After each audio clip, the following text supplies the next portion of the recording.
Good afternoon students, welcome to SRS IAS and law academy. आज की जो हमारी क्लास होगी उसमें हम जो है फंडामेंटल ड्यूटीज़ जो है उसके बारे में करेंगे। छोटा सा टॉपिक है और जल्दी फिनिश हो जाएगा, ठीक है। तो स्टार्ट करो। सबसे पहले अपना टॉपिक जो है वो डाल दो, फंडामेंटल ड्यूटीज़। ये आपका पार्ट 4A के अंदर आता है, पार्ट 4A लिख लो साथ में, पार्ट 4A। और इसमें एक ही आर्टिकल है आपका, आर्टिकल 51A, आर्टिकल 51A। तो ये जो आपकी फंडामेंटल ड्यूटीज जो है, स्टार्टिंग में आपकी 10 फंडामेंटल ड्यूटीज जो थी, जो आपका जो कॉन्स्टिट्यूशन जो है उसमें थी, लेकिन जो है एक और क्या कहते हैं fundamental duty by 86 constitutional amendment act 2002, उसमें जो है एक और फंडामेंटल ड्यूटी जो है वो डाल दी गई थी। तो 86 फंडामेंटल कॉन्स्टिट्यूशनल अमेंडमेंट एक्ट जो है मैंने आपको आर्टिकल 21A के तहत जो है वो करवाया था। तो जिसमें बेसिकली जो है 3 चीज़ें जो है वो ऐड की गई थी। एक जो था 86 कॉन्स्टिट्यूशनल अमेंडमेंट एक्ट में, एक जो था आपका आर्टिकल 21A वो इंक्लूड किया गया था। दूसरा जो था आपकी DPSPs जो है उसमें इंक्लूड किया गया था कि सबको जो है एजुकेशन जो है वो प्रोवाइड करवानी है। वो जो एक एज गैप जो है वो मैंने वहाँ पे आपको लिखवाया था। और तीसरा जो है एक फंडामेंटल ड्यूटी जो है वो ऐड की गई थी कि बच्चे जो है उनको एजुकेशन जो है वो प्रोवाइड करवानी होगी। अब जो आपका वो जो है कितने से कितना एज ग्रुप है वो आप 86 कॉन्स्टिट्यूशनल अमेंडमेंट एक्ट में वहाँ पे देख लेना, ठीक है। और पता होना चाहिए कि कौन सा वाला एज ग्रुप जो है वो कहाँ पे है, ठीक है। तो जो आपकी ये जो फंडामेंटल ड्यूटीज जो थी, ये बेसिकली क्या है कि जैसे आपको राइट्स जो है, ठीक है, स्टेट जो है सॉरी आपका कॉन्स्टिट्यूशन जो है वो आपको राइट्स जो है वो प्रोवाइड करवाता है। तो जो आपकी पार्लियामेंट जो थी उनका ये मानना था कि जो सिटीजन्स ऑफ इंडिया जो है उनका भी अपने देश के प्रति जो है वो कुछ ड्यूटीज जो है वो बनती हैं, ठीक है। तो जो आपके फंडामेंटल राइट्स जो हैं वो आपको हक दिलवाते हैं, वो स्टेट के अगेंस्ट जो है, अगर स्टेट आपके अगेंस्ट कुछ भी करने जाती है तो वो जो है वो आपको प्रोटेक्शन जो है वो प्रोवाइड करवाते हैं, आपके फंडामेंटल राइट्स। आपकी DPSPs जो है वो स्टेट को कुछ काम करने के लिए कहती हैं अपने सिटीजन्स के लिए, ठीक है। और जो फंडामेंटल ड्यूटीज जो है वो आपके ऊपर कुछ ड्यूटीज जो है स्टेट लगाती है कि आपको इन ड्यूटीज जो है उनको फुलफिल करना है। लेकिन जैसे कि जो आपके ये हैं DPSPs जो है, जैसे कि ना तो वो इन्फोर्सेबल है ना ही जस्टिसेबल है, वैसे ही ना तो आपकी फंडामेंटल ड्यूटीज जो है ना तो वो इन्फोर्सेबल है ना ही जस्टिसेबल है, ठीक है। हाँ, लेकिन ऐसा नहीं है कि आप जो है जो ड्यूटीज आपको करने के लिए नहीं कही गई हैं आप उसके अगेंस्ट जाओ। जैसे आपकी फंडामेंटल ड्यूटी जो ये है कि आपको जो है एनवायरनमेंट जो है उसकी प्रोटेक्शन करनी है, ठीक है। तो अगर आप प्रोटेक्ट नहीं कर रहे एनवायरनमेंट को तो इसका मतलब ये नहीं होगा कि आपके अगेंस्ट जो है कोई केस जो है वो दर्ज कर दिया जाएगा। लेकिन अगर आप एनवायरनमेंट खराब कर रहे हो तब आपके अगेंस्ट जो है केस जो है वो दर्ज हो जाएगा, ठीक है। वैसे ही जैसे ये जो फंडामेंटल ड्यूटी है इसमें ये बोला गया है कि जो विमेन जो है उनकी इज्जत करनी है, ठीक है। तो अगर आप इज्जत नहीं करोगे तो इसका मतलब ये नहीं है कि आपके अगेंस्ट जो है केस जो है वो दर्ज हो जाएगा। हाँ, लेकिन अगर आप जाके उनकी बेइज्जती करोगे या कुछ ऐसा करोगे कि जिससे जो है विमेन की इंटेग्रिटी जो है उसके ऊपर जो है कोई आंच आती है या कोई खतरा आता है, तब आपके ऊपर जो केस जो है वो किया जा सकता है। तो फंडामेंटल ड्यूटीज का मतलब ये है कि कुछ ऑब्लिगेशंस जो है वो स्टेट ने हमारे ऊपर लगाई है कि हमें जो है, जैसे आपका ये फंडामेंटल ड्यूटी ये हो जाती है कि आपको जो है अपना नेशनल एंथम हो गया या नेशनल सॉन्ग नहीं है इसमें इंक्लूडेड, नेशनल एंथम हो गया आपका या आपका ये हो गया नेशनल एम्बलम्स हो गए या नेशनल फ्लैग हो गया, इसकी इज्जत करनी है, ठीक है। तो अगर आप इज्जत जो है वो नहीं करते तो आपके अगेंस्ट जो है वो केस जो है वो हो सकता है, ठीक है। अब जैसे मैंने आपको एक केस बताया था, वो हरियाणा वाले बच्चे जो सॉरी केरला वाले बच्चे जो थे वो राष्ट्रगान नहीं गा रहे थे। तो सुप्रीम कोर्ट ने खुद ही बोला कि अगर आप राष्ट्रगान नहीं गा रहे हो तो उसका मतलब ये थोड़ी है कि आप उसकी डिसरिस्पेक्ट कर रहे हो। हाँ, किसी कोई इंसान राष्ट्रगान गा रहा है, आप जाके उसको तंग कर रहे हो, वो राष्ट्रगान की डिसरिस्पेक्ट होगी, ठीक है। तो फंडामेंटल ड्यूटीज जो है इस तरीके से आपके ऊपर लगाई गई है, ठीक है। ये जो ओरिजिनल कॉन्स्टिट्यूशन जो था हमारा उसमें फंडामेंटल ड्यूटीज जो है इंक्लूडेड नहीं थी। इन फंडामेंटल ड्यूटीज को जो है जो हमारा मिनी कॉन्स्टिट्यूशन जिसे कहा जाता है 42nd कॉन्स्टिट्यूशनल अमेंडमेंट एक्ट, उसके तहत फंडामेंटल ड्यूटीज जो थी उनको इंक्लूड किया गया। 1976 में। और उसके अलावा इनको इंक्लूड किया गया था, एक स्वर्ण सिंह कमेटी जो है वो बनाई गई थी। उस स्वर्ण सिंह कमेटी जो है उसने कहा था कि फंडामेंटल ड्यूटीज जो है वो जो हमारा ये है सिटीजन्स ऑफ इंडिया जो है उनको फंडामेंटल ड्यूटीज जो है उनके ऊपर कुछ ड्यूटीज जो है वो लगाई जानी चाहिए। तो इसी वजह से स्वर्ण सिंह कमेटी जो थी उसने रिकमेंडेशन दी कि फंडामेंटल ड्यूटीज जो है वो लगाई जाए, तो उसके ऊपर जो है आपके ऊपर फंडामेंटल ड्यूटीज जो है वो लगाई गई। उसके अलावा ये जो कंसेप्ट है आपका ये वहां से आता है यूएसएसआर से, यूएसएसआर, ठीक है। अब ये क्योंकि उस टाइम पे एक जो है कम्युनिस्ट स्टेट जो है वो हुआ करती थी और कम्युनिस्ट स्टेट ही अपने जो इंडिविजुअल्स होते हैं उनके ऊपर कुछ ड्यूटीज जो है वो लगाती हैं। वो लगाने का मतलब ये होता है कि स्टेट जो है वो आपके लिए जो एक नॉर्मल डेमोक्रेटिक देश होगा ना वो आपके ऊपर जो है आपसे कुछ लेने की बजाय आपको ज्यादा देने की बात करेगा, ठीक है। जबकि ये जो कम्युनिस्ट स्टेट जो होती हैं यहाँ भी ये कहती है कि हम जो है हम तुम्हें जो है इक्वालिटी वगैरह वो सब वगैरह वो हम तुम्हें प्रोवाइड करवा रहे हो, उसके बदले तुम स्टेट को क्या दे रहे हो, ठीक है। तो ये सारे जो कंसेप्ट है ये स्पेशली जो अपने नागरिक जो है उनके ऊपर कुछ ड्यूटीज लगाने का कॉन्सेप्ट जो होता है ये जनरली ये चाइना जैसे देश हो गए यहां से इमर्ज होता है, ठीक है। उसके अलावा जो जापान जो है वहां पे भी ये जो है अब वहां के जो नागरिक जो है वो ड्यूटी मानते हैं इस चीज को कि वो अगर अपने देश कुछ कर रहे हैं और वो अपने देश के लिए कर रहे हैं तो वो उसको एज ए एहसान जो है वो नहीं देखते, वो एज ए ड्यूटी समझते हैं, ठीक है। तो ये जो चीज जो है ये जो कंसेप्ट जो होता है ये इस तरीके से क्या कहते हैं उस पे आता है, मतलब इस तरीके से आप इस कॉन्सेप्ट जो है उसको समझ सकते हो। तो जो हमारा कॉन्स्टिट्यूशन जो है हमने ये जो 42nd कॉन्स्टिट्यूशन अमेंडमेंट एक्ट की जिसमें हमने ये जो फंडामेंटल ड्यूटीज जो है इनको ऐड किया और आर्टिकल 51A जो है वो ऐड कर लिया और इसमें जो है 10 ड्यूटीज जो थी उसको इंक्लूड किया गया। तो हमने ये जो कंसेप्ट जो है ये हमने कहां से उठाया था, हमने उठाया था यूएसएसआर से, ठीक है। अब आपको क्वेश्चन आ जाए कि फंडामेंटल ड्यूटीज जो है अब क्योंकि यूएसएसआर जो है वो अब तो एग्जिस्टेंस में नहीं है, ठीक है। तो यहाँ पे आपको कंफ्यूज करने के लिए 4 ऑप्शंस क्या दिए जा सकते हैं कि हमने फंडामेंटल ड्यूटीज जो है वो कहां से अडॉप्ट की हैं। एक आपका आ गया रशिया, दूसरा आ गया चाइना, तीसरा जापान, चौथा यूएसएसआर, ठीक है। तो हमने ये जो है जब आपने इस चीज का तब ध्यान रखना है कि जो हमने जो ड्यूटीज जो हैं वो हमने रशिया से अडॉप्ट नहीं की है, ठीक है। हमने फंडामेंटल ड्यूटीज का कॉन्सेप्ट जो है वो यूएसएसआर से अडॉप्ट किया है, ठीक है, क्योंकि बहुत से लोग इसको यूएसएसआर को रशिया ही समझ लेते हैं, ठीक है। तो ये जो यहाँ पे आपको ध्यान रखना है और कंफ्यूज करने के लिए आपको ये चीजें जो है ये ऐसे डाली भी जाती हैं, ठीक है। तो आपको यहाँ पे ध्यान रखना है कि जो हमने ये जो फंडामेंटल ड्यूटीज का कॉन्सेप्ट जो है इसको यूएसएसआर से अडॉप्ट किया है, ठीक है। तो यहाँ पे 42nd कॉन्स्टिट्यूशनल अमेंडमेंट एक्ट 1976, ठीक है। तो 1976 की ये अमेंडमेंट एक्ट था 42nd कॉन्स्टिट्यूशनल अमेंडमेंट एक्ट, इसको मिनी कॉन्स्टिट्यूशन भी कहा जाता है। किसको? 42nd कॉन्स्टिट्यूशनल अमेंडमेंट एक्ट को मिनी कॉन्स्टिट्यूशन भी कहा जाता है, ठीक है। अभी जो हमारी नेक्स्ट क्लास जो आएगी वो हमारी होगी अमेंडमेंट के बारे में, उसमें जितनी भी सारी अमेंडमेंट्स अब तक हुई हैं वो सारी की लिस्ट जो है वो मैं आपको सेंड कर दूंगा, ठीक है। और उसके अलावा यहाँ पे 10 फंडामेंटल ड्यूटीज जो है जो ओरिजिनली थी, उसके बाद 11th फंडामेंटल ड्यूटी जो है वो आपकी 86th कॉन्स्टिट्यूशनल अमेंडमेंट एक्ट से डाल दी गई थी 2002 में, ठीक है, जो कि एजुकेशन प्रोवाइड करवाने की बात करती है, ठीक है।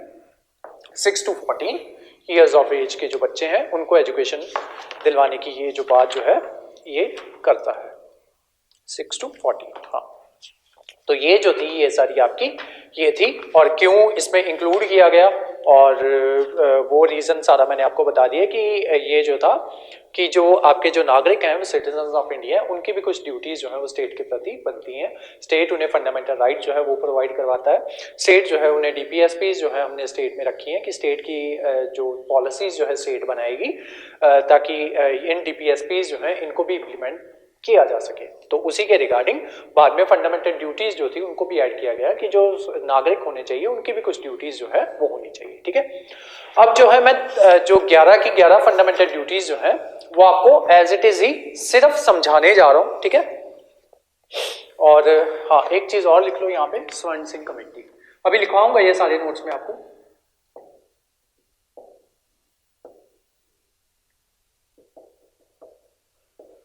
स्वर्ण सिंह कमेटी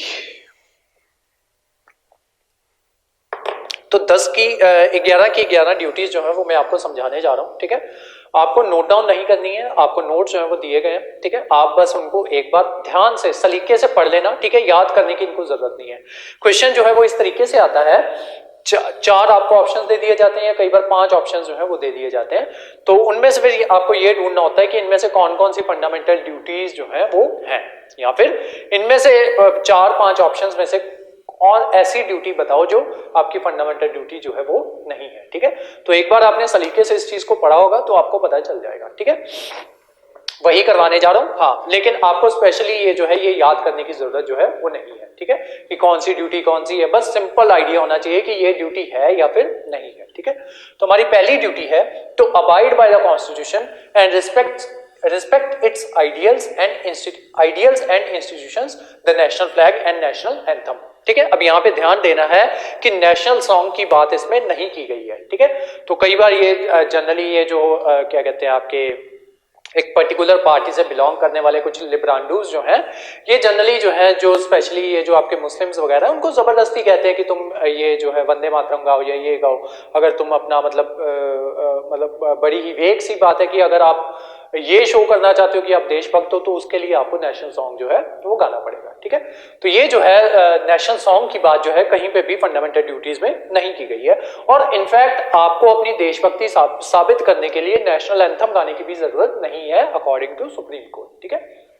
चलो, पहली ड्यूटी ये है कि हमें जो है अबाइड करना है कॉन्स्टिट्यूशन से, ठीक है। मतलब हमें जो कॉन्स्टिट्यूशन में जो बातें कही गई है हमें उनको मानना है। दूसरा, रिस्पेक्ट इट्स आइडियल्स, ठीक है। जो इसके आइडियल्स जो है उनकी रिस्पेक्ट करनी है। कैसे?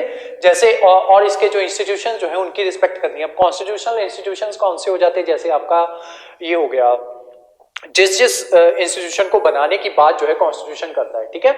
या ऐसे कॉन्स्टिट्यूशन या कॉन्स्टिट्यूशनल बॉडीज जैसे आपकी यूपीएससी हो गई, ठीक है, ये कॉन्स्टिट्यूशनल बॉडी है।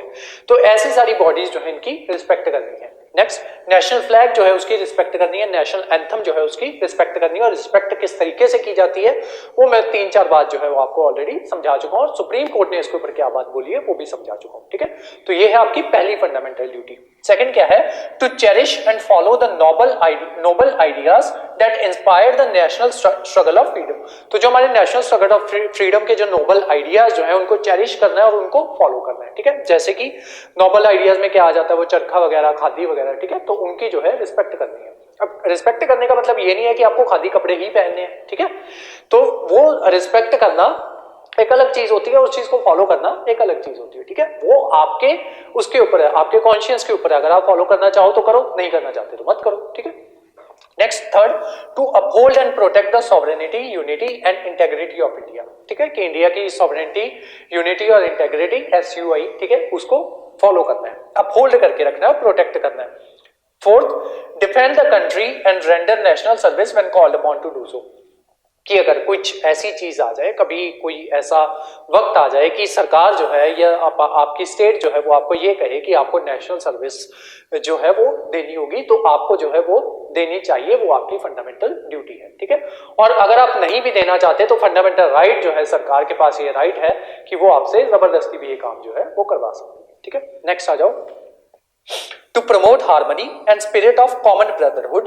कि कॉमन ब्रदरहुड जो है और हार्मनी जो है वो बना के रखनी है, मतलब सबके साथ हार्मनी के साथ रहना। मतलब पहले जो है हार्मोनाइजेशन वाला कांसेप्ट जो है मैंने आपको समझाया था पहले भी, कि सबके साथ जो है वो बिना किसी भेदभाव के, भाईचारे की भावना के साथ आपको सबके साथ रहना है। Amongst all the people of India, transcending religion, linguistic, regional, sectional diversities. कि भले ही वो किसी भी रिलीजन का हो, किसी भी कोई भी लैंग्वेज बोलता हो, कोई भी रीजन का हो, किसी भी सेक्शन का हो, और उसके साथ and to renounce practice derogatory to dignity of women. कि ऐसी प्रैक्टिसेस जो डेरोगेटरी हैं विमेन के लिए, उन प्रैक्टिसेस को रिनाउंस करना है। जैसे कि आपकी ये हो गई सती प्रथा हो गई, ट्रिपल तलाक हो गया, ठीक है। ऐसी प्रैक्टिसेस जो विमेन जो है उनकी जो है उनको मानसिक या शारीरिक तौर पे छोटा दिखाती हूँ, ऐसी प्रैक्टिसेस जो है उनको रिनाउंस करना है, छोड़ना है उनको, उन प्रैक्टिसेस को। फिफ्थ हो गई। सिक्स देखो, to value and preserve the rich heritage of country's composite culture. अब जो हमारी रिच हेरिटेज जो है, हमारा जो कल्चर है उसको बचा के रखना है, उसको प्रमोट करना है। जैसे कि जैसे आपके पंजाब में हो गया, जैसे पंजाब का कल्चर क्या है, अगर आप फूड के मामले में देखो तो पंजाब के कल्चर में क्या चीज आती है, वो सरसों का साग और मक्की की रोटी, ठीक है, उसको प्रिजर्व करके रखो। उसके जो अदरवाइज जो डांस कल्चर में उसका क्या आ जाता है, गिद्दा आ जाता है, यहाँ पर भंगड़ा आ जाता है, सम्मियाँ आ जाती हैं, ठीक है, और जो आपके सॉन्ग जो हैं, फोक सॉन्ग जो हैं, उनको बचा के रखो। तो ये सारी बातें जो हैं ये आपकी फंडामेंटल ड्यूटीज जो है ये बताई गई हैं। नेक्स्ट है आपकी to protect and improve the natural environment including forest, lake, rivers, wildlife and to have compassion for living creatures, ठीक है, कि आपके ये जो फॉरेस्ट जो हो गया, फॉरेस्ट हो गई, आपकी लेक्स हो गई, रिवर्स हो गई, इनको बचा के रखो और कंपैशन रखो, जानवरों के प्रति कंपैशन जो है वो रखो, ठीक है।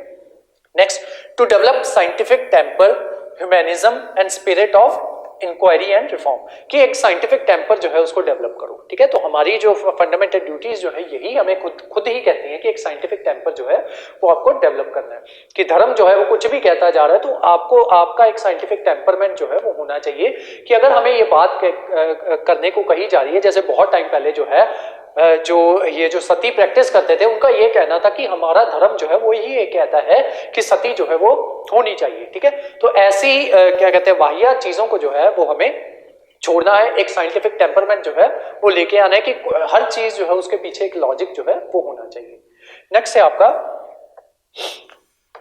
To safeguard public property and absorb violence, कि जो पब्लिक प्रॉपर्टी है जैसे दंगे वगैरह हो जाते हैं, ठीक है, तो उसमें जो है या कई बार जो क्या कहते हैं आप जो ये करते हो, प्रोटेस्ट करते हो, तो प्रोटेस्ट में आपको जब भी आप प्रोटेस्ट करते हो तो प्रोटेस्ट आपका सरकार के खिलाफ होता है, ठीक है। तो आप जब भी किसी भी चीज के लिए अगर सरकार के खिलाफ हो, किसी धर्म के खिलाफ हो, किसी के भी खिलाफ हो, किसी एक पर्टिकुलर इंसान के खिलाफ हो आपका प्रोटेस्ट, तो आपको इस चीज का ध्यान रखना है कि आपको जो पब्लिक प्रॉपर्टी है उसको हानि नहीं पहुंचानी, ठीक है। आप अपनी बात रखो, जरूर रखो, लेकिन एक सलीके से रखो अपनी बात को। इसका मतलब ये नहीं होता, अपनी बात रखने का मतलब ये नहीं होता कि आप जो पब्लिक बसेस जो होती हैं उनको जला दो, लोगों की गाड़ियां बाहर खड़ी हुई हैं उन पे पत्थर मारो, ठीक है, वो सारी चीजें जो है वो पब्लिक प्रोटेस्ट का पार्ट नहीं होती। प्रोटेस्ट आपको करना है लेकिन पब्लिक प्रॉपर्टी को डैमेज किए बिना करना है, सलीके से करना है। नेक्स्ट है आपका to strive towards excellence in all spheres of individual and collective activity so that nation constantly rises to higher level of endeavor and achievement। तो बेसिकली इसमें ये बात की कही जा रही है कि इंटेलिजेंट बनो, और जो है जैसे ये आपका छोटा सा देश है इजराइल, ठीक है, और सबसे ज्यादा अब तक के नोबेल प्राइजेस जो है वो उसके पास है, ठीक है, और आप जो है भारत या चाइना हो गया, इतना बड़ा देश है, उसके कंपैरिजन में हम सिर्फ धर्म में अटके रह गए हैं। तो हमें ये जो है अपना साइंटिफिक टेम्परमेंट जो है उसको बढ़ाना है और उसके अलावा इंटेलिजेंट बनना है, धर्म के मामले में ही नहीं, अदरवाइज साइंस के मामले में भी इंटेलिजेंट बनना है, जो लॉजिक कहता है उसको फॉलो करना है, ठीक है। तो ये बात ये कह रहा है। उसके अलावा टू प्रोवाइड अपॉर्चुनिटी, ये जो लास्ट अमेंडमेंट जो थी 86 कॉन्स्टिट्यूशनल अमेंडमेंट के एक्ट के थ्रू, ये जो लास्ट आपकी फंडामेंटल ड्यूटी जो है इसको इंक्लूड किया गया था। लास्ट ड्यूटी क्या है आपकी, to provide opportunity for education to his child and ward between the age of 6 to 14। तो 6 to 14 तक का जो एज का जो बच्चा है, अब आपका फंडामेंटल राइट क्या है, बच्चों का फंडामेंटल राइट क्या है कि उनको एजुकेशन जो है वो प्रोवाइड करवाई जाएगी। हमें एक डीपीएसपी दे दी है कि सरकार क्या करेगी, बच्चों के लिए एजुकेशनल इंस्टीट्यूट जो है वो बनाएगी। उसके बाद पेरेंट्स के ऊपर फंडामेंटल ड्यूटी के तहत उन्होंने पेरेंट्स के ऊपर ड्यूटी डाली कि आपको जो है अपने बच्चों को पढ़ाना है। सरकार ने स्कूल बना दिया, अब उस स्कूल में भेजने की जिम्मेदारी किसकी होगी, वो भेजने की जिम्मेदारी जो है वो पेरेंट्स की होगी, ठीक है। तो ये सारी थी आपकी फंडामेंटल ड्यूटीज। अब इसके बारे में बनाएंगे हम नोट्स।